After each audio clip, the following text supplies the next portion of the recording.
Cardiovascular system from Rafi.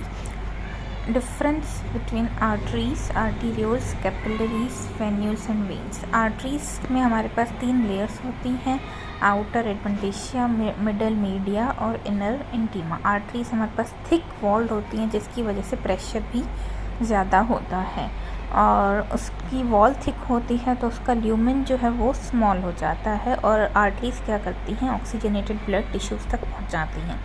उसके बाद है आर्टीरियोल्स. ये आर्टरीज़ की ही छोटी ब्रांचेस होती हैं और इनमें जो है रेजिस्टेंस सबसे ज़्यादा होता है. ये बहुत रिपीटेड सवाल है कि जो मोस्ट रेजिस्टेंस, हाईएस्ट रेजिस्टेंस होता है वो किस में होता है, तो वो आर्टीरियोल्स हैं. अब उनको रेगुलेट कौन करता है रेजिस्टेंस को? Autonomic nervous system.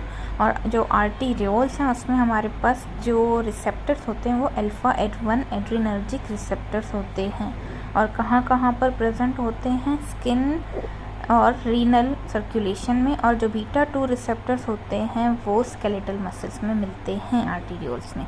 अब हैं कैपिलरीज. कैपिलरीज सबसे छोटी होती हैं और ये करती क्या है, आर्टरी और वेन्स को आपस में कनेक्ट करती हैं. और जो सरफेस एरिया सबसे ज़्यादा लार्ज होता है वो कैपिलरीज का होता है. ये भी बहुत रिपीटेड सवाल है. और जो कैपिलरीज हैं ये थिन लेयर होती है, थिन वॉल्ड, और इसमें से होती क्या है, एक्सचेंज न्यूट्रिएंट्स की, वाटर की या गैसेस की.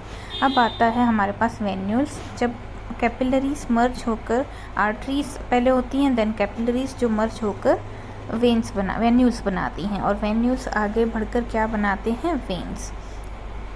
अब जो है वेन्स हमारे पास क्या होती हैं, ये ब्लड हार्ट के पास लेकर आती हैं.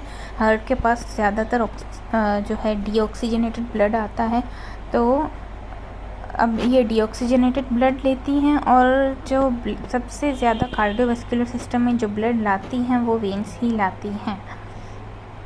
और अनस्ट्रेस्ड वॉल्यूम भी इनके ब्लड को हम बोलते हैं और इसमें जो है अल्फ़ा 1 एड्रीनर्जिक रिसेप्टर होते हैं सिर्फ और सिर्फ हमारे पास.